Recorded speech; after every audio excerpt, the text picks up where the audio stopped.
আজকে আপনাদের মাহফিলে আসার সময় ব্রাহ্মণবাড়িয়া যখন টস করে আমার একটা ছেলে ফোন দিয়া কই, হুজুর আপনি এক ওয়াজের ভিতরে বলছেন নবীর সুন্নত জিন্দা করলে নবীরে কবরে পাওয়া যাবে। হুজুর আমার মুখের ভিতরে শরীরের ভিতরে সুন্নত বলতে আমি এক নাম্বার আমার দাড়িটারে যাচাই করলাম। হুজুর আমার দাড়ি রাখার কারণে আজকে 3 দিন হয় আমার বউ আমারে তালাক লেটার মানে ডিভোর্স লেটার পাঠাইছে। হুজুর আপনি বলেন আমি কি এখন দাড়ি কাটতাম? আমার বউ কইছে দাড়ি যদি কাটি তাহলে আমার সংসার করব। হুজুর আপনি বলেন আমি কি আমার বউ রাখতাম নাকি আমি আমার দাড়ি ফালাইতাম? আমি কইছি দাড়ি যদি ফালাও কবরে গেলে নবীরে মুখ দেখাইতে পারতা না, আর বউ যদি সারো বউয়ের কোনো অভাব হবে না। কয় হুজুর তাহলে আমার নবী দরকার, আমার বউ দরকার নাই। আমি কইছি বুঝারে বুঝা, নবীর একটা সুন্নতের কারণে তুই যেমন জান্নাতে যাইবি, তোর বউ যদি বুঝে তোর বউ জান্নাতে যাইবো। কত যুবককে দেখা যায় বউকে খুশি করার জন্য নবীর সুন্নত দাড়িগুলারে কুট দিয়া কাইটা ফালায়। আরে রেজবি মাওলা এইটা শিখায় নাই, শিখাইছে একটা মুদ্রা সুন্নতকে জিন্দা করো, একটা মুদ্রা সুন্নতকে জিন্দা করবার লাগা রেজবি মাওলারে কাইটা মাইরা পর্যন্ত বস্তাতে বইরা ফালাইয়া দিছে। তবুও নবীর সুন্নত জিন্দা করার পথটারে সারে নাই, কারণ জানে দুনিয়ার মানুষ যদি তারে ঘৃণা করে আমার কামনিওয়ালা তারে টান দিয়া বুকের মধ্যে নিবে। আমার ড্যাংপাড়ার বাবারা, ও পর্দার অন্তরালের মা, গভীর মনোযোগ দিয়ে আবার বয়ানটা শ্রবণ করবেন। আমি আপনাদের কাছে আল্লাহ তাআলার কোরআনুল কারীমে সূরা তাকাসুরের শেষ আয়াত আমি আপনাদের কাছে তেলাওয়াত করেছি। আমার আল্লাহ তাআলা কোরআনুল কারীমের মধ্যে কত সুন্দর করে বলতেছেন, আপনারা পড়েন আউযু বিল্লাহি মিনাশ শাইতানির রাজিম বিসমিল্লাহির রাহমানির রাহিম সুম্মা লাতুসআলুন্না ইয়াওমাইযিন আনিন নাঈম। আপনারা জবানটা খুলা কোন ঘোষণা যিনি করছে তিনার নাম কি? আমার আল্লাহ ডাক দিয়া কয়, জগতের মানুষেরা নিশ্চয় তোমাদেরকে আমার আল্লাহ তাআলার নিয়ামত রাজি সম্পর্কে অতি সত্বর জিজ্ঞাসিত করা হবে, প্রশ্ন করা হবে। মুসলমান, আল্লাহর নিয়ামত কি একটাবার চিন্তা করছেননি? আমার আলা হযরত ইমামে এশকে মুহাব্বত ইমাম আহমদ রেজা খান ফাযিলে বেরলভী ওনার তাফসিরে কানজুল ঈমান নুরুল ইরফানের মধ্যে এই আয়াতের তাফসির করতেছে। 9 নাম্বার হাসিয়ার মধ্যে লিখতেছে, আমার আল্লাহ তাআলার নিয়ামতের মধ্যে 1 নাম্বার নিয়ামত হইল, হে বান্দা তোমার সুস্থ জীবনটা হলো 1 নাম্বার নিয়ামত। 2 নাম্বার নিয়ামত হইল আমার আল্লাহ তোমারে যত সম্পদ দিছে এই নিয়ামত। 3 নাম্বার নিয়ামত হইল তোমার আত্মীয় স্বজন যারা আছে তারা তোমার জন্য নিয়ামত। আল্লাহ কয় বান্দারে তোমার এই সবগুলা নিয়ামতের মধ্যে সর্বশ্রেষ্ঠ নিয়ামত ওই নিয়ামতটা হইল তোমার নেককার একটা সন্তান। ও আল্লাহ, নেককার সন্তানরে কেন আপনি নিয়ামত ঘোষণা করলেন? আল্লাহ কয় বান্দা নিয়ামত বলার কারণ হইল একটা মা বাবা দুনিয়ার জমিনের ভিতরে যদি সম্পদ কামাই করে সম্পদগুলা দুনিয়াতে রাইখা চইলা যায়। একটা মা বাবা দুনিয়াতে যদি বাড়ি গাড়ি করে বাড়ি গাড়িগুলা দুনিয়াতে রাইখা চইলা যায়। আপনাদের মনে প্রশ্ন থাকতে পারে রে ড্যাংপাড়ার যুবক, ও মুরব্বি বাবা, আপনারা বলবেন হুজুর সন্তানদারে তো দুনিয়াতে রাইখা যায়, কিন্তু আল্লাহর নবী রাহমাতুল্লিল আলামিন নবী কয় উম্মত দুনিয়াতে সম্পদ রাইখা গেলে সম্পদ সম্পদের মতো পইরা থাকে, কিন্তু কেউ যদি দুনিয়াতে একটা নেক সন্তান রাইখা যায় তাহলে ওই নেক সন্তানটার দোয়ার বরকতে আমার আল্লাহ তাআলা ওই মা বাবার কবরটার জান্নাতের বাগান বানায়া দেয়। তিরমিজি শরীফের একটা হাদিস শরীফ পড়লাম, আমার নবী কয় উম্মত, ও উম্মতের দল, কোন মা বাবা ইন্তেকাল করার পরে কোন সন্তান যদি জুমার দিনে জুমার নামাজের পরবর্তী সময় তার মা বাবার কবরের সামনে দাঁড়ায়া রব্বির হামহুমা কামা রব্বায়ানি সগীরা বইলা আমার আল্লাহর কাছে চোখের মণিকোটার মধ্যে একটা মাছির মাথা পরিমাণ পানি চাইরা দিয়া কান্না করে, ওই পানিটা মাটিতে পড়ার আগে আমার আল্লাহ তাআলা তার মা বাবার জীবনের গুনাহ মাফ করে দেয়। হে আমার ড্যাংপাড়ার মুরব্বী বাবারা, এ ড্যাংপাড়ার যুবকেরা, এ ড্যাংপাড়ার পর্দার অন্তরালের মা বোনেরা, আজকের মাহফিলে কে জানি বসছে, কার জানি এমন মা দুঃখিনী অন্ধকার কবরের ভিতরে শুয়ে রইছে, কার জানি এমন দুঃখিনী আব্বা জান অন্ধকার কবরে শুয়ে রইছে। আমি জানি না ওই সন্তানগুলা বাড়ির ভিতরে গেলে আম্মা আব্বার খাটটার দিকে চাইলে চোখের পানিটি কেমনে ধরে রাখে। আমি জানি না ওই পুত্রা বাড়ির ভিতরে গেলে আম্মা আব্বার পুরান জামা কাপড়টি দেখলে চোখের পানিটি কেমনে ধরে রাখে। ওই আম্মা আব্বা এত বড় নিয়ামত, সন্তান তুমি জানো আব্বা ফিরা লুঙ্গি পরা সময় কাটাইছে, তুমি সন্তান রে আব্বা জান দামি জামা কাপড় কিনা দিছে। আব্বার পায়ের গোড়ালিটা রাস্তার লগে লাগতো, হাঁটার সময় জুতাটা ছিঁড়া গোড়ালিটা ক্ষয় হইয়া যাইতো, কিন্তু রাত্রবেলা কাম শেষ করে আসার পরে তুমি ফুতের নতুন জুতা কিনা দিত, তুমি ফুতের জুতাটা পইরা রাত্রবেলায় খাটের উপরে দৌড়াদৌড়ি করতা। ওই আব্বা জন অন্ধকার কবরে, সন্তান তোমার কাছে টাকা পয়সার অভাব নাই, কিন্তু ওই টাকা পয়সা দিয়ে তুমি তোমার আব্বার একটু শান্তি দিতে পারো না। এ সন্তান, এ ড্যাংপাড়ার বাবারা, চিন্তা করো, তোমার মা সিরা কাপড়টা পরা পরা সময় কাটাইতো, কিন্তু তোমার মায়ের কাপড় রাস্তার মধ্যে 5-10 টাকা বান্ধা রাখতো। মা চিন্তা করতো আমার বুতি স্কুলে যাইতে, মাদ্রাসায় যাইতে আমি মায়ের হাতের সন্তানের হাতে দিয়া দিমু। মা সকালবেলা পান্তা ভাত গুলা খাইতো না, সন্তান রাইকা দিত, তুমি সন্তান রৌদ্র দিয়ে আইলে তুমি খাইলে তোমার পেটটা ঠান্ডা হইব। আজকে মাহফিলে কে জানি বসছো ওই মা দুকিনীরে কবরে শোয়াইয়া, আল্লাহর কসম আখিরি মুনাজাতের মধ্যে দোয়া করা হবে, আমার আল্লাহ তাআলা যেন আওলাদের এসবির উসিলায়, সিরাজ বাবার ওসিলায় আজকের মাহফিলে আমরা মা বাবার জন্য দোয়া করলে আম্মা আব্বার কবরটানে জান্নাতের বাগান বানিয়ে দেয়। বাবারে, মা বাপ তো সন্তানরে কম ভালোবাসে না, কেমন ভালোবাসে। মা বাপ কোনোদিন চায় না সন্তান দুনিয়াতে খারাপ থাকুক, কোনো মা বাপ কোনোদিন চায় না দুনিয়াতে সন্তান কষ্ট পাক। প্রত্যেক মা বাপ চায় তার সন্তানটা দুনিয়াতে মানুষের মতো মানুষ হয়ে যাক। বলে হুজুর কেমন মানুষের মতো মানুষ? একটু মনোযোগ দিয়া শুনলে বুঝতে পারবা বাবারা। আল্লাহর নবীর প্রখ্যাত দুনিয়ার জমিনে একজন আশেক চিনেন। আমরা সুন্নিরা যেই তরিকার মধ্যে সর্বশ্রেষ্ঠ তরিকা মনে করি, ওই তরিকাটার নাম হলো কাদেরিয়া তরিকা। কথা কন্যা ঠিক কিনা বাবারে? ওই কাদেরিয়া তরিকার শায়েখ আব্দুল কাদের জিলানী আল গিলানী রাদিয়াল্লাহু তাআলা আনহু, ওনার নামটা কি এখনই শুনছেন না আগে আরো শুনছেন? কম দামি ওলি না বেশি দামি? আশেক কয় শ্রেষ্ঠ বলি। ওরে ওলিদের ওলি যিনি গাউসুল আজম জিলানী, ওলিদের ওলি যিনি গাউসুল আজম জিলানী, বাগদাদে জন্ম কুতুবে রাব্বানী। বলেন বাগদাদে জন্ম কুতুবে, আপনার কেমন জানি জিমে জিমে কোন একটু মোহাব্বতে কন্যা। ওলিদের ওলি যিনি গাউসুল আজম জিলানী, ওলিদের ওলি যিনি গাউসুল আজম জিলানী, বাগদাদে জন্ম কুতুবে রাব্বানী। বলেন বাগদাদে জন্ম কুতুবে। তোমার কাঁধে নবীজির কদম, সব অলিদের কাঁধে তুমি গাউসের কদম। বলেন তোমার কাঁধে নবীজির কদম, সব অলিদের কাঁধে তুমি গাউসের কদম। মুর্দা কলব জিন্দা করো ও গো গাউসে সামদানি, মুর্দা কলব জিন্দা করো ও গো গাউসে সামদানি, বাগদাদে জন্ম কুতুবে রাব্বানী। বলেন বাগদাদে জন্ম কুতুবে রাব্বানী। হাইরে ওলিদের ওলি যিনি গাউসুল আজম জিলানী, ওলিদের নি, বাগদাদে জন্ম কুতুবে রাব্বানী।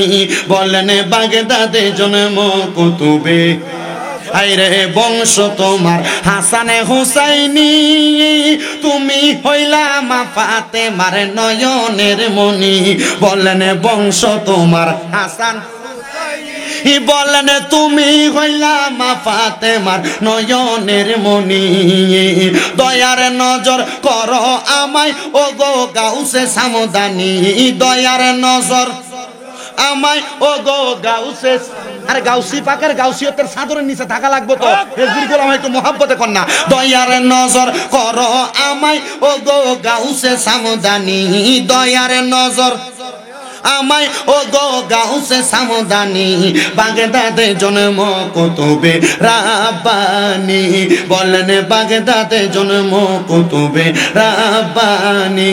হায়রে অলিদের অলি যিনি গাউসুল আজম জিলানি, অলিদের গাউসুল আজম জিলানি, বাগদাদে জন্ম কুতুবে রাব্বানি, বলেন বাগদাদে জন্ম কুতুবে। মুসলমান ওই গাউসে পাক বড় পীর আব্দুল কাদের জিলানী আল গিলানী রাদিয়াল্লাহু তাআলা আনহুর বাগদাদের জমিনে একটা সুন্দর মাদ্রাসা বানাইছে, মাদ্রাসায়ে নেজামিয়া। নাম কি? জোরে কন্যা মাদ্রাসার নাম কি? ওই মাদ্রাসার নাম মাদ্রাসায়ে নেজামিয়া। তো সব সন্তান চায়, সব মা বাবা চায় তার সন্তানরা মানুষের মতো মানুষ বানাইবো, কিন্তু আল্লাহর ওলির দরবারে মানুষের মতো মানুষ বানাইলে ফোলাটা শুধু শরীয়ত শিখতো না, লগে তরিকত শিখবো। কথা কোন ঠিক কিনা? মুসলমান গাউসে পাক আব্দুল কাদের জিলানীর নাম এবং সুনাম শুধু বাগদাদ শহরে না, ইরাকের মধ্যে, ইরানের মধ্যে, রোম দেশের মধ্যে, স্পেনের মধ্যে ঘোষণা বর্ণনা হইতেছে। স্পেনের একজন মা চিন্তা করলো, আমার সন্তানকে আমি শুধু তরিকত শরীয়তের এলেম শিখাইতাম না, আমার সন্তানটারে আমি তরিকতের এলেমও শিখামু, হাকিকতের এলেমও শিখামু, মারেফতের এলেমও শিখামু। এই 4 প্রকার এলেম যদি কারোর সিনার মধ্যে থাকে, তার দুনিয়াতে কোনো ভয় নাই, কবরে কোনো ভয় নাই। বন্ধু আমার, আমি জানতে চাই আজকের মাহফিলটা যেই মুজাদ্দিদ জামানের স্মরণের মাহফিল, আপনারা বলেন এই 4 প্রকার এলেম ওই মুজাদ্দিদের কলবে ছিল কি ছিল না? মোহাব্বতে কম ছিল কি ছিল না? ওই 4 প্রকারের এলেম শিখানোর জন্য মানিয়ত করলো। সন্তানটারে ডাক দিয়া কয়, বাবারে আমি খবর পাইলাম গাউসে পাক আব্দুল কাদের জিলানীর দরবারে গেলে উনি মানুষের শরীয়ত তরিকতের এলেম শিখায়, হাকিকত মারেফতের এলেম শিখায়। বাবা চলো না, তোমারে আমি গাউসে পাকের দরবারে দিয়া আসবো। ডাক দিয়া কয়, মা গাউসে পাকের দরবারে যাইবেন, এটা তো স্পেন এলাকা থেকে অনেক দুর্গমা, আপনি কেমনে আব্দুল কাদের জিলানীর দরবারে যাইবেন? আমার তো বাবাও দুনিয়াতে নাই, আমি কি একা একা আমার গাউসে পাকের দরবারে থাকবো? মা কয়, সন্তান আমি মা প্রয়োজনে গাউসে পাকের দরবারে দাসী হইয়া থাকমু, আমি প্রয়োজনে গাউসে পাকের দরবারে বান্দি হইয়া থাকমু, তবুও তুই সন্তানরে গাউসে পাকের দরবারে 4 প্রকারের এলেম শিখাইমু। ওই মা সন্তানটারে লইয়া গাউসে পাকের দরবারে যখন হাজির হয়েছে, আব্দুল কাদের জিলানীরে ডাক দিয়া কই, হুজুর আসসালামু আলাইকুম ইয়া ওলি আল্লাহ, আপনার কাছে আমার একটা আবদার গো হুজুর, আমার স্বামী দুনিয়ার জমিনের মধ্যে নাই, আমার সন্তানটারে আমি চাই আপনার দরবারের মধ্যে রাখার জন্য। আব্দুল কাদের জিলানী কয়, ও মা সন্তান রাখতে চাও, কাহিনী কি, উত্তরটা কি দিবানি?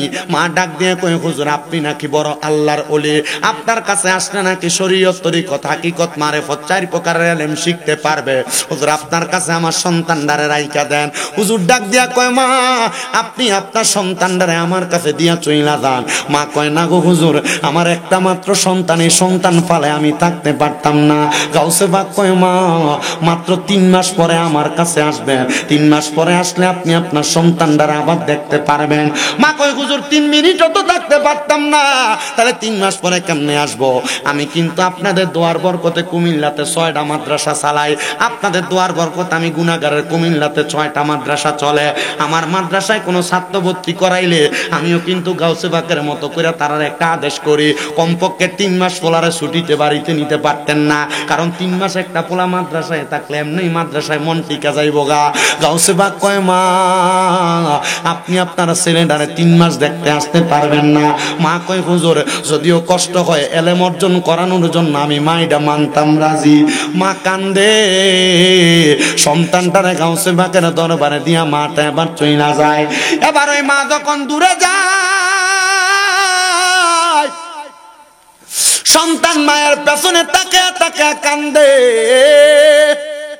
গাউসে পাক হুজুর আব্দুল কাদের জিলানী সন্তানটারে ওনার কাছে আইনা সুন্দর করে বোঝায় মাকে বিদায় করে দিছে। ওই মা জননী গাউসে পাকের দরবার থেকে যখন চইলা যায়, গাউসে পাকের দরবারে ওই মা আর আসেন না। ওই সন্তান গাউসে পাকের দরবারে খেদমতে এমন ভাবে নিজের জীবনটারে বিলাইয়া দিছে, বিলাইতে বিলাইতে সন্তান কয় আমি গাউসে পাকের দরবারে এলেম চর্চা করা লাগে নাই। গাউসে পাকের নুরানি জবান দিয়া যা বলছে তা আমার সিনার মধ্যে আটকে যায়। গাউসে পাক যা বলে তার কথাগুলো আমার সিনার মধ্যে আটকে যায়। ও বন্ধুরে, রেজবি হুজুর কেবলার লগে যে পাগলরা ঘুরছে এরা জানে, এরা জিগাইবা হুজুরের সাথে চললে, হুজুরের লগে ফিরলে হুজুর মুখ দিয়া যেই কথাটা বলতো এটা ইমানের একটা চেতনা হিসেবে ভিতরের ভিতরে দায়িত্ব নিত। খেজুর কাটা আপনার পায়ের ভিতরে যদি গাইতে যায় বাইর করে ফেললে ব্যথা থাকবে। রেজবি হুজুর কেবলার ইমানের চেতনা যার ভিতরে আছে, এই ব্যক্তি দুনিয়ার যেই প্রান্তে থাক না কেন ইমান ব্যস্ত না, ইমান ব্যস্ত না, ইমান ব্যস্ত না। ওই গাউসে পাকের পাগল ওই ছেলে ডাক দিয়া কয় বয়স মাত্র 8 বছর, আমার মা আমারে গাউসে পাকের দরবারে দিয়া চইলা গেছে, আমার মার একটু মায়া লাগছে না। তবে আমি মনে মনে চিন্তা করলাম গাউসে পাকের দরবারে মাত্র 3 মাস থাকা অবস্থায় গাউসে পাক আব্দুল কাদের জিলানীর দরবারে মা লাগবে না, বাবা লাগবে না, মা বাপ যদিও দূরে থাকে, আমি যদি এই এলেমগুলা সিনার মধ্যে লইয়া দুনিয়ার জমিনে থাকতে পারি, আমি আমার মা বাপ যেখানে থাকুক দোয়া করার কারণে আমার আল্লাহ তাআলা আমার মা বাপরে মাফ করে দিব, আমার আল্লাহ তাআলারে আমার মা বাপরে ভালো রাখবো। ওই ছেলেটা এই কথা বলতে বলতে 1 দিন 2 দিন 3 দিন 4 দিন করতে করতে গাউসে পাকের দরবারে 3 মাস পর্যন্ত সময় কাটাইছে। 3 মাসের মাথায় ছেলেটার মাটা গাউসে পাকের দরবারে হাজির হয়ে গেছে। গাউসে পাক আব্দুল কাদের জিলানী এই জায়গায় বসা, ওনার পাশের জায়গার মধ্যে ওই ছোট ছেলেটা বসা। গাউসে পাকের সামনে একটা খাবারের থালা, ছোট ছেলেটার সামনে একটা খাবারের থালা। জোরে কইতেন না বাবা মারহাবা, জোরে কন্যা মারহাবা। গাউসে পাক আব্দুল কাদের জিলানী আল গিলানী মুহিউদ্দিন আল ফেসানি হুজুর গাউসে পাকের দরবারের দরজার মধ্যে ওই মহিলাটা দাঁড়ায়া রইছেন। মহিলা তাকে দেখে গাউসে পাক একটা খাবারের থালা নিয়ে খাবারগুলা বক্ষণ করতেছে, আর ওনার সন্তান একটা খাবারের থালা নিয়ে খাবার বক্ষণ করতেছে। আমার গাউসে পাক আব্দুল কাদের জিলানী যেই খাবারের প্লেটটার মধ্যে করে খাবার খাইতেছে, ওই খাবারের প্লেটটার মধ্যে শুধু ভাত না, ভাতের সাথে একটা তাজা মুরগি সুন্দর করে রান্না করে গাউসে পাকের পাতে দেওয়া। গাউসে পাক এক এক ওই মুরগিটা নিজে নিজে খাইতেছে, আর ওই ছেলেটার পাতের মধ্যে শুধু লাউ রান্না করা লাউ, ওই ছেলেটা লাউ খাইতেছে। মহিলা গাউসে পাকের সামনে আইসা কোনো সালাম নাই, কোনো কালাম নাই, আইসা ডাক দিয়া কই রে আব্দুল কাদের জিলানী, আমি খবর পাইছিলাম আপনি নাকি মুহিউদ্দিন আল গিলানী আল ফেসানি, কিন্তু আপনি যেই কামটা করছেন এটা দেখে আমার ভালো লাগে নাই। আপনার ভিতরে কি একটু ইনসাফ নাই? আপনি কেমনে একা একা তাজা মুরগিটা বক্ষণ করলেন, আর আমার সন্তানটা আপনার চোখের সামনে লাউ দিয়া খানা খায়, আপনি আমার সন্তানটারে কোনো কিছু করলেন না? একটু গোস্ত কি আপনি আমার সন্তানটারে দিতে পারলেন না? গাউসে পাক ডাক দিয়া কই ও মা, আপনার সন্তান লাউ খাওয়ার উপযুক্ত, এই জন্য আমি তারে লাউ দিয়া খানা দিছি। আমি আব্দুল কাদের মোরগ খাওয়ার উপযুক্ত, এই জন্য আমি মোরগ দ্বারা খাবার আহার করতেছি। মহিলা ডাক দিয়া কই হুজুর আপনার কথার বেদনা তো আমি বুঝতে পারলাম না। ডাক দিয়া কই শুনো শুনো শুনো এ মহিলা, আমি আব্দুল কাদের আমার আল্লাহ তাআলা ক্ষমতা দিছে, একটা মুরগি খাওয়ার পরে আমি গাউসে পাক আল্লাহর হুকুমের মাধ্যমে মুরগিটারে জিন্দা বানাইতে পারবো।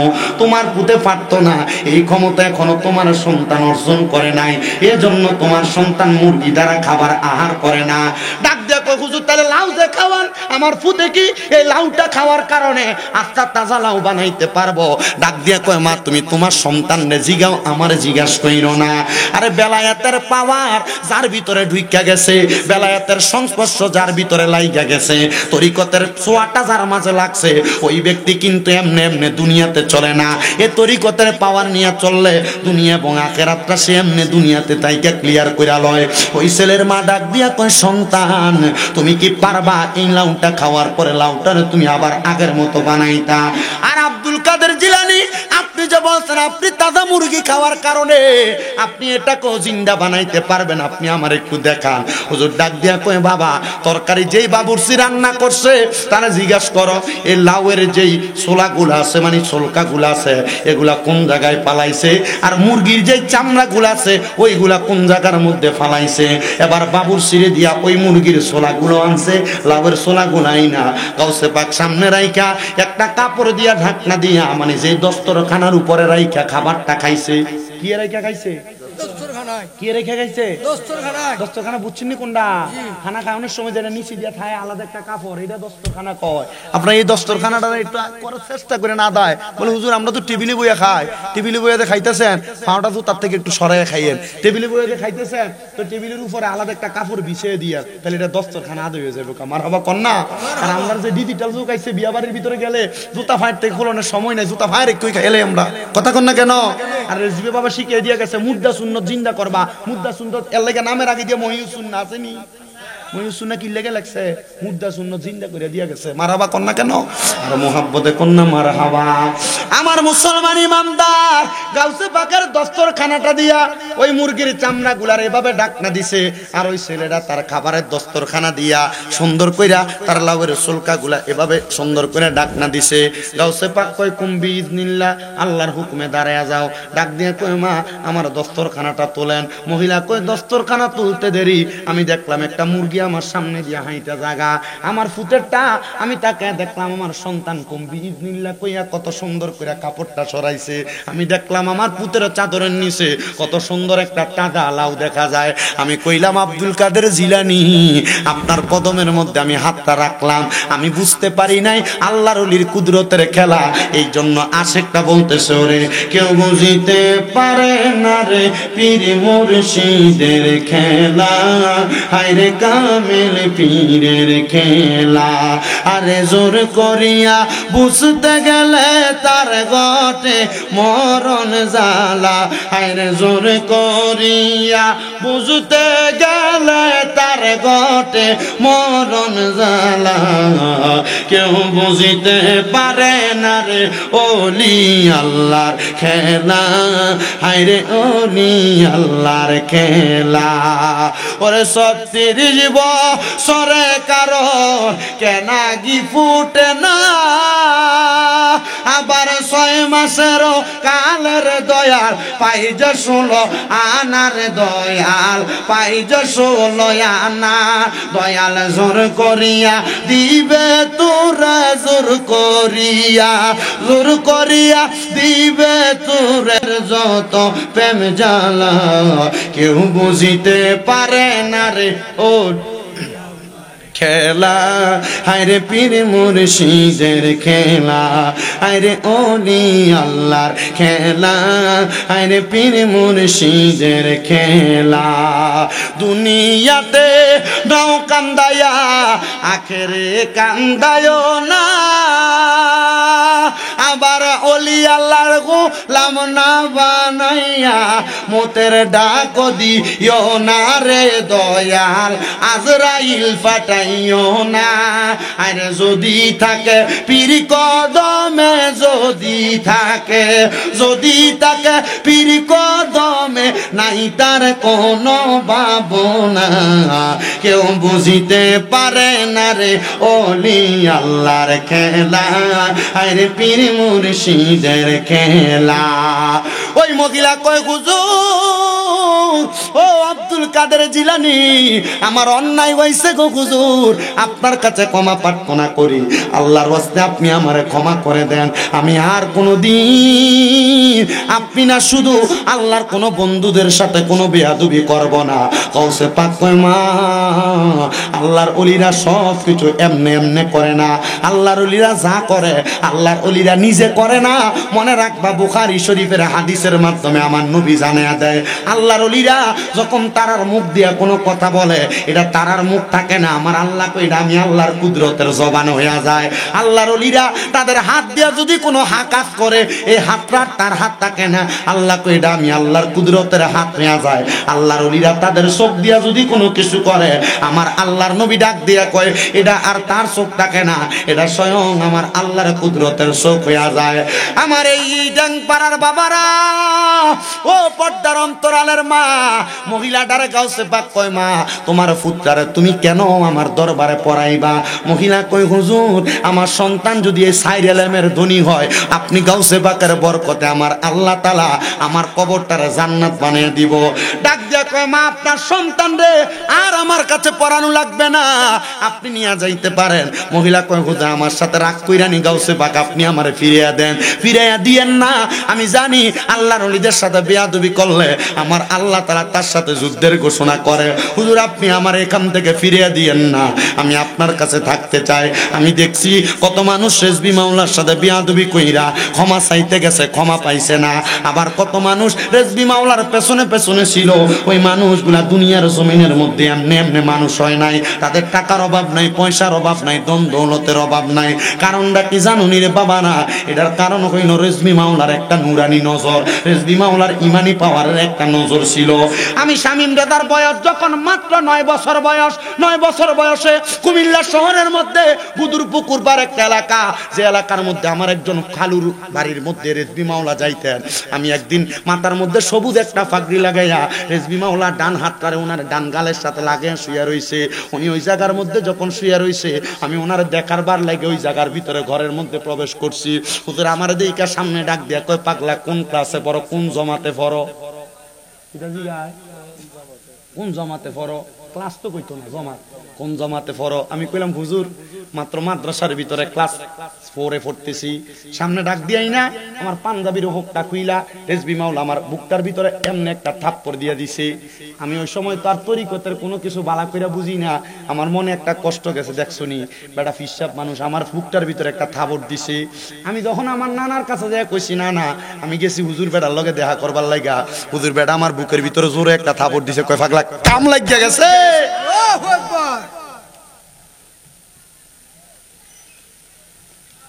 আমার এলেমের যোগ্যতা দিয়ে আমি ওয়াজ করি না, আপনাদের দুয়ার বরকতে এই ওয়াজ মাহফিল করতে করতে কুমিল্লা 6টা মাদ্রাসা আমার চলে। আপনাদের দুয়ার বরকতে আউলিয়া কেরামের নেক নজর সোহবতের কারণে আমার অনেক বক্তবিন্দু দেশ বিদেশের বিভিন্ন জায়গায়। আজকে আপনাদের মাহফিলে আসার সময় ব্রাহ্মণবাড়িয়া যখন ক্রস করে আমার একটা ছেলে ফোন দিয়া কই হুজুর আপনি এক ওয়াজের ভিতরে বলছেন নবীর সুন্নত জিন্দা করলে নবীরে কবরে পাওয়া যাবে। হুজুর আমার মুখের ভিতরে শরীরের ভিতরে সুন্নত বলতে আমি 1 নাম্বার আমার দাড়িটারে যাচাই করলাম। হুজুর আমার দাড়ি রাখার কারণে আজকে 3 দিন হয় আমার বউ আমার তালাক লেটার মানে ডিভোর্স লেটার পাঠাইছে। হুজুর আপনি বলেন আমি কি এখন দাড়ি কাটতাম? আমার বউ কইছে দাড়ি যদি কাটি তাহলে আমার সংসার করব। হুজুর আপনি বলেন আমি কি আমার বউ রাখতাম নাকি আমি আমার দাড়ি ফালাইতাম? আমি কইছি দাড়ি যদি ফালাও কবরে গেলে নবীরে মুখ দেখাইতে পারতা না, আর বউ যদি সারো বউয়ের কোনো অভাব হবে না। কয় হুজুর তাহলে আমার নবী দরকার, আমার বউ দরকার নাই। আমি কইছি বুঝারে বুঝা, নবীর একটা সুন্নতের কারণে তুই যেমন জান্নাতে যাইবি, তোর বউ যদি বুঝে তোর বউ জান্নাতে যাইব। কত যুবককে দেখা যায় বউকে খুশি করার জন্য নবীর সুন্নত দাড়িগুলারে কুট দিয়া কাইটা ফালায়। আরে রেজবি মাওলা এইটা শিখায় নাই, শিখাইছে একটা মুদ্রা সুন্নতকে জিন্দা করো, একটা মুদ্রা সুন্নতকে জিন্দা করবার লাগা রেজবি মাওলারে কাইটা মাইরা পর্যন্ত বস্তাতে বইরা ফালাইয়া দিছে। তবুও নবীর সুন্নত জিন্দা করার পথটারে সারে নাই, কারণ জানে দুনিয়ার মানুষ যদি তারে ঘৃণা করে আমার কামনিওয়ালা তারে টান দিয়া বুকের মধ্যে নিবে।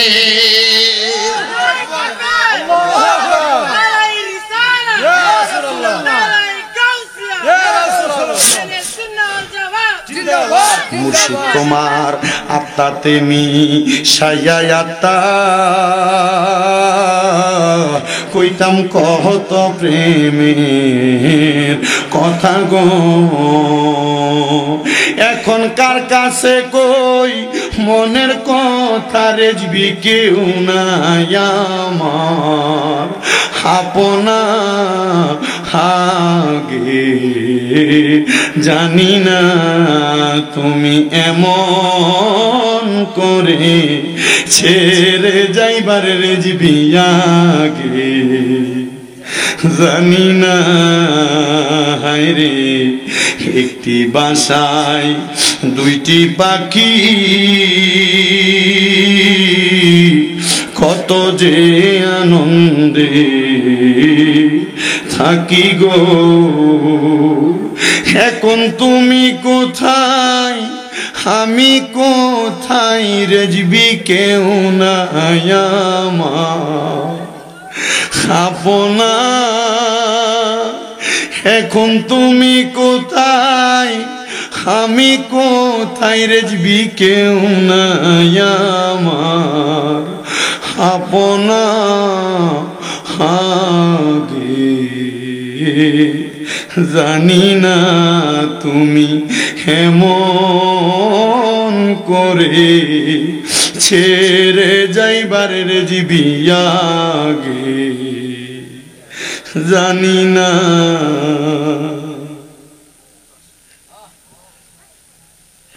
রেজবি মাওলার একটা পাগল মুরিদ কুমিল্লাতে যখন শুনছে বাবা পর্দা নিছে এই মাথাটার কপালটারে ওয়ালের লগে বাইরে ফাড়াইয়া ফেলতে আমি নিজে তারে দইরা কইছি কান্দিস না যদিও দেখো দুনিয়ার জেসমানি ভাবে বিদায় নিছে যদি রেজবির পাগলরা চোখ বন্ধ কইরা মুরাকাবা কইরা রেজবিরে স্মরণ করে চোখ বন্ধ করলে রেজবিরে দেখবি আমি দেখছি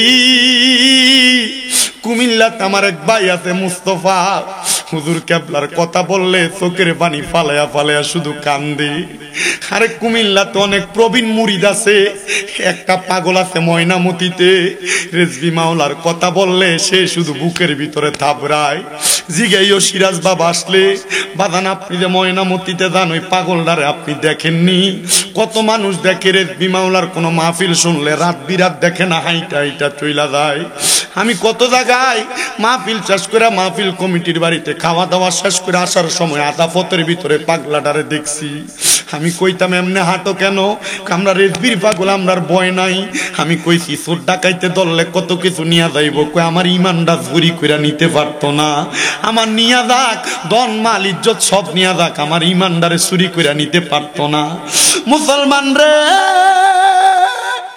গাউসে পাক আব্দুল কাদের জিলানীর হক পথের তরিকাটা রেজবি মাওলা তোমরারে শিখিয়ে দিয়া গেছে আমি এখন যেই মসজিদে ইমামতি করি শুধু দরজার মধ্যে আজানটা নেওয়ার লাগা খুতবার আজানটা আমি আমার কমিটির লগে কত যুদ্ধ করছি আমি কত যুদ্ধ করছি তারা দেয় না কই হুজুর এটা করলে ফিতনা হইব আপনি এটা কইরেন না ওমা গো হঠাৎ করে আমি দেখতাছি একদিন আমার মসজিদের মুতাল্লি আমার নিজে নিজে কয় হুজুর আমার মসজিদের যে আজানটা খুতবার আজানটা এটা যেন মসজিদের দরজার ভিতরে হয় আমি কইলাম কারণটা কি কয় হুজুর এটা তো নবীর একটা সুন্নত এটা মানছে করে না এটা তাড়াতাড়ি মানুষ ভিতরে নিয়ে গেছে আমি কই পাগল চিন্তা করিস না এমন সুন্নত কায়েম করনেওয়ালা মানুষ হাজার হাজার লাখ লাখ হবে না ইমানদার পাক্কা হবে একটা ওই পাক্কা ইমানদারটার কারণে আল্লাহ দুনিয়া ধ্বংস করবে না যখন দুনিয়াতে ইমানদার থাকবে না আল্লাহরে আল্লাহ বলে ডাকার মতো একজন মানুষও থাকবে না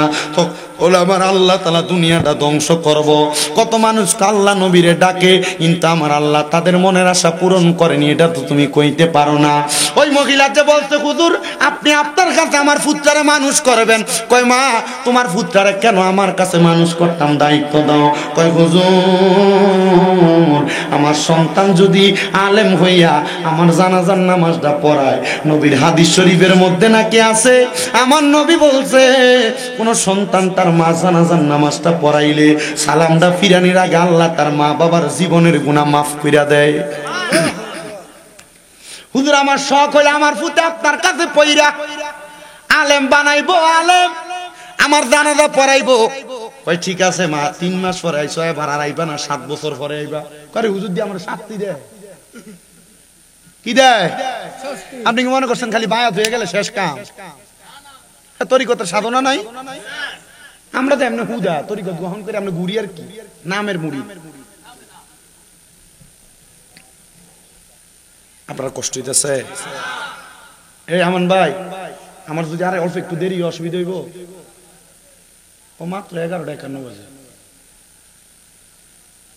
মাইক ধরছি যে মোটামুটি প্রায় 2 ঘন্টার কাছাকাছি হয়ে গেছে। কিতে টাইম কেমনে যাইগা? আলহামদুলিল্লাহ। কোন না হুজুর কেবলার জন্য কষ্ট নাই। হুজুরে জিজ্ঞেন যে হুজুর আপনি কোন সময় আইবেন, হুজুরে যে টাইমটা কইব এই টাইমের আগে আমি ওয়াজ গোছাইলাম ইনশাআল্লাহ। আল্লাহ কবুল করুক, জোরে কোন আমিন। সবাই মুহাব্বত একটু দুরূদ শরীফ পড়েন। আল্লাহুম্মা সাল্লি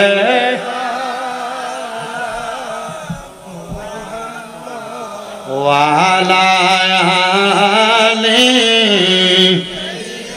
দেনা মোহাম্মদ ওয়ালা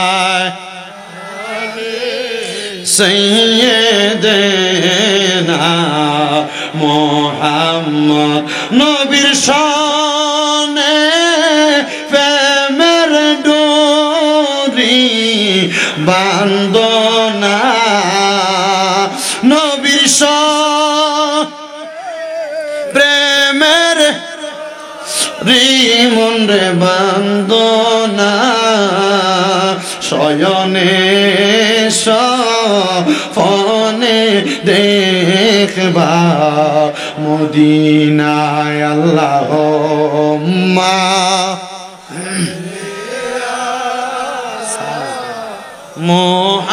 মুহাম্মদ ওয়ালা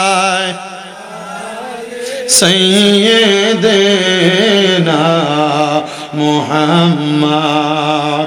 ডাংপাড়ার আমার বাবারা গভীর মনোযোগ দিবেন। মহিলারা ডাক দিয়ে কয় 7 বছর তুমি আর আসবা না। ওই মহিলা বলে আল্লাহর কসম আমি আমার সন্তানকে 7 বছর মানুষ করার জন্য গাউসে বাকার দরবারে দিয়া চইলা গেলাম। আমি মহিলা আমার সন্তানকে দেখতে পাইলাম না। গাউসে পাক বড় পীর আব্দুল কাদের জিলানী বলে ওই ছেলেটাকে আমি ঠিক 7 বছরের মাথায় তার বাড়ির মধ্যে পাঠাইলাম তার মাকে দেখার জন্য। 7 বছর পরে ওই ছেলেটা বাড়ির মধ্যে যাইয়া দেখছে তার মা দুনিয়াতে নাই, তার বাবাও দুনিয়াতে নাই। ছেলেটা দৌড়িয়া গাউসে বাকার কাছে আবদার জানায়, হুজুর আপনার কাছে আমার ফরিয়াদ, আমার মাও তো দুনিয়াতে নাই, আমার আব্বাও তো দুনিয়াতে নাই। আমার আম্মার নাকি বড় শখ ছিল আমি ফুতে আমার মার জানাজার নামাজটা পড়ামু। আমার মা যে মরছে আপনি কি খবর পাইছেন নি? ফুতেরে এবার গাউসে পাক কয় ফোলা তুমি কখন বাড়িতে গেছো? কয় হুজুর আমি রাত্র বেলায় না বাড়িতে গেছি। বলে আগামী কালকে আমি যেই গোড়াটা চইরা চইরা নেজামিয়া মাদ্রাসায় পড়াইতে যাই ওই গোড়ার পিঠে উইটা আমি গাউসে পাক যে আজকানটা লাগাই ওই আজকানটা লাগাই তুমি তোমার এলাকায় সকাল বেলা যাইবা। ফলা কয় হুজুর আমি আপনার কথা শুনলাম। এবার গাউসে পাক আব্দুল কাদের জিলানীর কথা শুইলাম। ওই ছেলে সকাল বেলা গাউসে পাকের গোড়ার উপরে উইটা শরীরের মধ্যে আজকানটা লাগায়া এবার ছেলেটা তার এলাকার মধ্যে গোড়াটা চালায়া চালায়া গেছে। দিনের বেলা যখন এলাকার মধ্যে ঢুকছে এলাকার সব মানুষ আহলান ওয়া সাহলান মারহাবান মারহাবান কয়ে ফলাটারে স্বাগতম জানায়। ফলা কয় আমার এলাকার মানুষ আমার 7 বছর 3 মাস আগে দেখছে। এর আগে আমার মা আমার এলাকাতে নিয়ে হুজুরের দরবারে গাউসে পাকের দরবারে দিয়ে আসছে। এ হুজুর এই এলাকার মানুষ তোমরা কেন আমার সম্মান করো? তোমরা আমার চিননি। ডাক দিয়া কই হুজুর আপনি না কয়দিন আগে এসে আপনার মায়ের জানাজার নামাজটা পড়াইছেন, আপনার নুরানি চেহারা তো আমরারে পাগল করে ফালাইছে। ফলাকে আমি তো আমার মারে দেখছি ওই না, আমার মার জানাজাটা কে পড়াইলো? ফলাকে আমি আর গোড়ার পিঠ থেকে নামছি না, দৌড়ে আমি আবার আমার গাউসে পাকের কাছে গেছি। ডাক দিয়া কইলাম হুজুর গাউসে পাক আব্দুল কাদের জিলানী আমার এলাকার মানুষ দিকে আমি নাকি আমার মার জানাজার নামাজ পড়াইছি। গাউসে পাক ডাক দিয়া কই এ সন্তান তুমি যদি এই 7 বছরের একটা দিনও ত্যাগ করে আমি গাউসে পাকের কাছ থেকে তুমি তোমার মার কাছে যাইতা তাইলে তোমার সিনার মধ্যে আলেম থাকতো না। এই জন্য আমি গাউসে পাক তোমার সুরুতটা নিয়া আমি তোমার মায়ের জানাজার নামাজটা পড়াইবার লাইগা গেছি। ও সন্তান তোমারে তারা সম্মান করছে নি? ডাক দিয়া কই হ্যাঁ গো হুজুর গাউসে পাক আমার সম্মান করছে। বলে সম্মান কেন করছে? তারা তো তোমার চিনে না, তারা তো তোমার পরিচয় জানে না। বুঝালো তারা যে তোমার কইছে কয়েকদিন আগে তুমি তোমার মার জানাজার নামাজটা পড়াইছো, তার মানে তারা তোমার সুরুতটা দেখে। ওই সুরুতটা অন্য কোন সুরুত না, ওই সুরুতটা আমি গাউসে পাক তোমার শুরুতে তোমার মার জানাজার নামাজটা পড়াইয়া দিছি। চিন্তা করছো রে মুসলমান, দুনিয়াতে তো আল্লাহরে দেখো নাই, দুনিয়াতে তো নবীরে দেখো নাই, মুর্শিদের নুরানি চেহারাটা দেখলে আল্লাহ নবী দেখার সাতটা অন্তরে জাগে আসে কই খুঁজতে গিয়া আল্লাহ নবী সামনে পাই মুর্শিদের ছবি গো, জোরে কইতেন না মারহাবা। মুসলমান বেশি দূরে গেলাম না, আমার আরেকটু ওয়াজের ওয়াকিয়া বাকি আছে, আমি শেষ করব। ছেলেটা বলে আমার মায়ের ইন্তেকালের পরে আমি আর আমার এলাকার মধ্যে যাই নাই, কারণ যে ঘরের মধ্যে গেলে আমি আমার মারে দেখবো না, ওই ঘরের মধ্যে আমি কেন যাব? আমি আমার গৌসে পাকতে বললাম হুজুর আমার মা যে মারা গেছে, আমার মা তো শখ ছিল আমার মা মরলে জান্নাতে যাইব। হুজুর আপনি বলেন না আমার মা কি জান্নাতে গেছে না জাহান্নামে? হুজুর কয় পাগলা বলো কে আমি দেখাম কেমনে? কবরের খবরটা আমি বলবো না। বলে কেন? বলে আল্লাহর ওলিরা তো সব খবর জানে, আপনি কেন আমারে জানাইবেন না? কয় বাবা তুমি যদি ওলি হও তাহলে তুমি তো তোমার খবর নিজেই জানবা, আমার কাছে ধন্না দিবা কেন? গাউসে পাক কয় বাবা এতদিনে কি শিখলা? কয় হুজুর সবই তো শিখাইলে 7 বছরের মাধ্যমে। কয় একটা ইবাদত শিখাইছি, যে ইবাদতের নাম হলো তাহাজ্জুদের নামাজ। বলে পারনি? বলে হুজুর পারি। যারে যা তাহাজ্জুদের নামাজ পড়া চোখের পানি ফালায়া কান ফোলাটা ডাক দিয়া কয় আমি তাহাজ্জুদের নামাজ পড়া 12 রাকাত পড়া চোখের পানি ফালায়া ফালায়া যখন আমি আমার আল্লাহর কাছে কামতাছি, আমি হঠাৎ কইরা তাহাজ্জুদ নামাজ পড়া কামতে কামতে নামাজের মুসল্লাটার ভিতরে ঘুমায়া গেছি। আমি দেখলাম সাদা রঙের সুন্দর পোশাক পরা একটা মহিলা আইসা আমার মাথার মধ্যে হাত বুলিয়ে দেয়। আমি চোখটা খুইলা দেখলাম এটা দিয়ে আমার মারে দেখা যায়। আমি জিগাইলাম মা গো, ও মা আপনি কেমন আছেন কবরে? সন্তান ডাক দিয়া কয় মা কবরে আপনার কেমন অবস্থা? মা ডাক দিয়া কয় তোর মতো একটা নেককার সন্তান থাকলে, এলেমওয়ালা সন্তান থাকলে আল্লাহ তো আমি মারে কবরে খারাপ রাখতে পারে না। ও বাবা তাইলে তুমি চিন্তা করো আমার আল্লাহ তাআলা আমি মারে কত সম্মানিত মর্যাদাবান বানাইছে।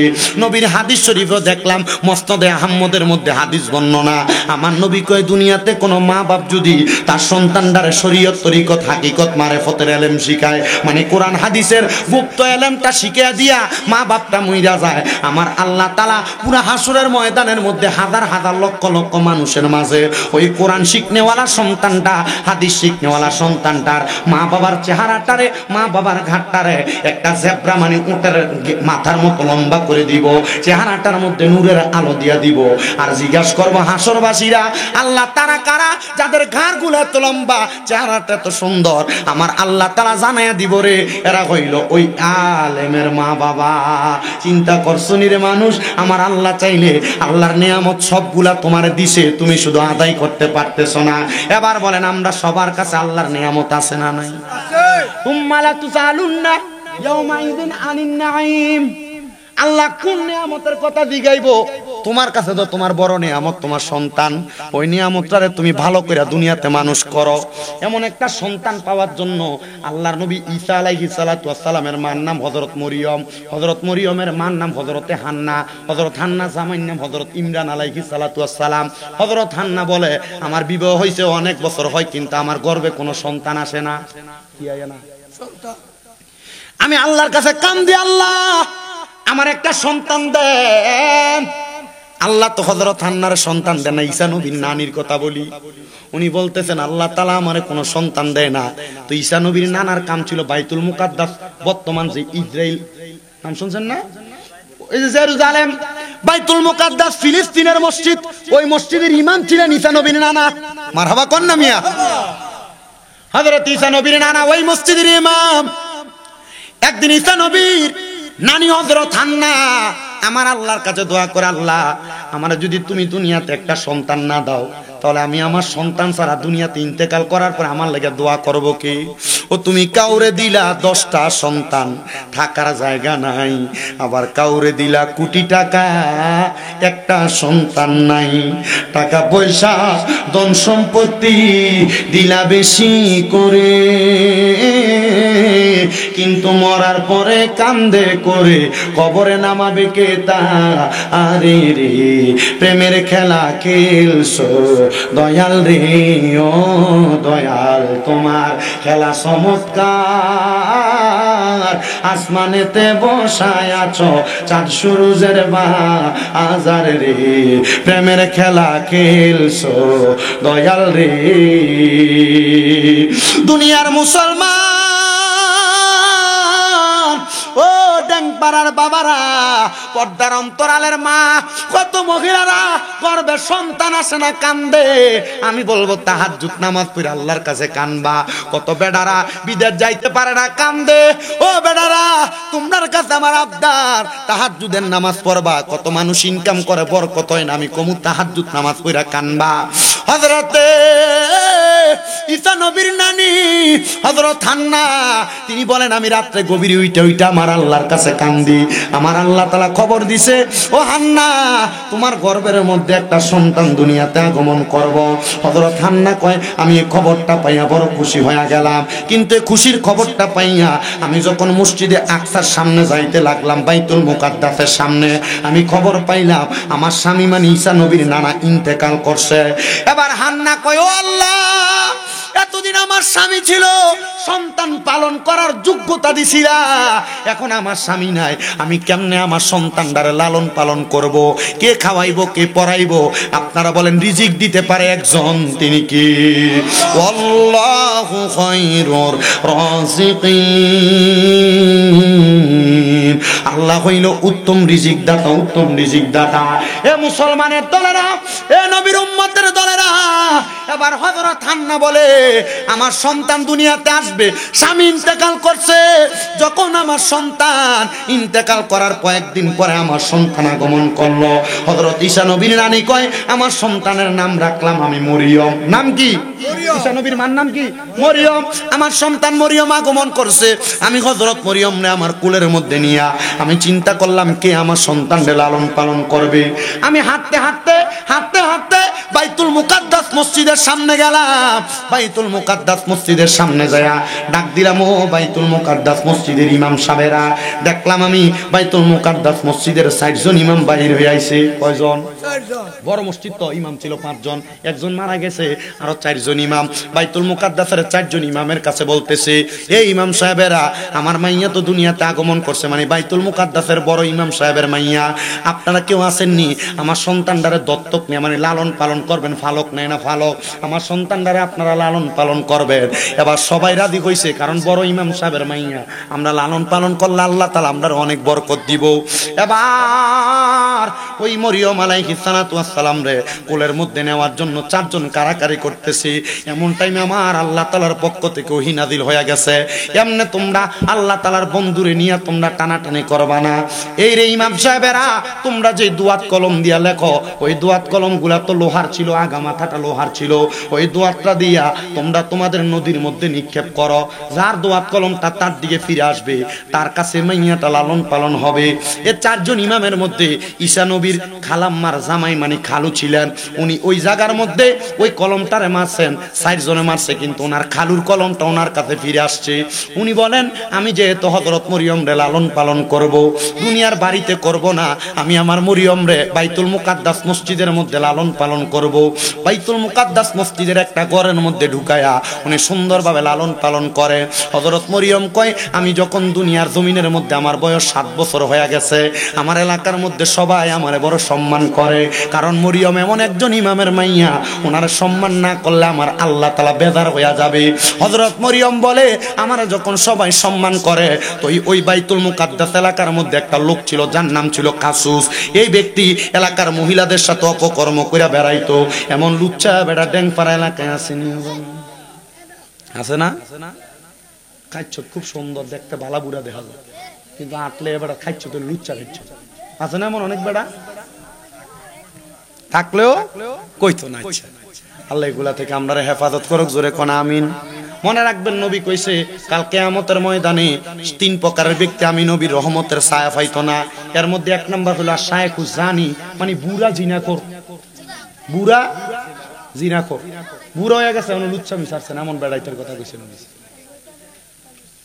চিন্তা করে দেখছেন আমার মুসলমানেরা গভীর মনোযোগ দেন ওই কাসুস নামক লোকটা হযরত মরিয়মের ঘরের দরজায় দাঁড়াইছে।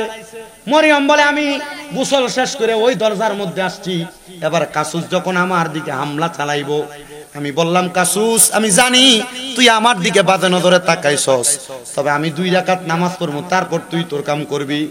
হযরত মরিয়ম কয় আমি 2 রাকাত নামাজের নিয়ত বান্দা সিজদা থেকে আর মাথা উঠাই না, আমি আমার আল্লাহ তাআলার কাছে কাঁদতাছি, আল্লাহ আমি মরিয়মের ইজ্জত যদি এই বেটা শেষ করে, তাহলে তুমি আল্লাহ তাআলার কাছে আমার সবচাইতে বড় বিচার এটাই থাকবে। আল্লাহ তাআলার বান্দি হযরত মরিয়ম যখন 2 রাকাত নামাজ পড়ছে, ওই কাসুস নামক ব্যক্তিটা মরিয়মের দিকে যখন ফিরছে, আমার আল্লাহ আদেশ করে আসমান থেকে, মরিয়ম কাসুসের দিকে অন্য কোনো কিছু করা লাগবে না, শুধু তোমার মুখ দিয়া একটা ফু দাও। হযরত মরিয়ম কয় আমি 2 রাকাত নামাজ পড়া ওই দিকে একটা ফু দিছি, ফুটা মারতে দেরি আমি দেখলাম কাসুস নামক ব্যক্তিটা আমার দরজার কেবার গুলার মধ্যে ধরা ছিল, দরজার যেই সাইড গুলা কি কয় চৌকাটের মধ্যে ধরা ছিল, আমি দেখলাম চৌকাট গুলা সিরা ওই ব্যক্তিটা ওয়ালের সঙ্গে ধাক্কা লাগা মাথা ফাইটা ইন্তেকাল করছে। এমন টাইমে জিব্রাইল আমিন আমি মরিয়মের ঘরের সামনে আইসা গেছে। জিব্রাইল আমার ঘরের সামনে আইয়া কই মরিয়ম চিন্তা কইরো না, আমার আল্লাহ তোমার সাথে আছে, জয় কোন সুবহানাল্লাহ। নারে তাকবীর, নারে রিসালাত, নারে গাউসিয়া, রেজবিয়া দরবার শরীফ, রেজবিয়া দরবার শরীফ। আল্লামা আলহাজ ডক্টর সিরাজুল আমিন রেজবি সুন্নি আল কাদির পীর সাহেব হুজুরের আগমন ড্যাং পাড়ার পক্ষ থেকে, আশিকিনদের পক্ষ থেকে রেজবি মাওলার আগমন। নারে তাকবীর, নারে রিসালাত, নারে গাউসিয়া, আহলে সুন্নাত ওয়াল জামাত, আহলে সুন্নাত ওয়াল জামাত। আল্লামা আলহাজ ডক্টর সিরাজুল আমিন রেজবি সুন্নি আল কাদির পীর সাহেব হুজুরের আগমন।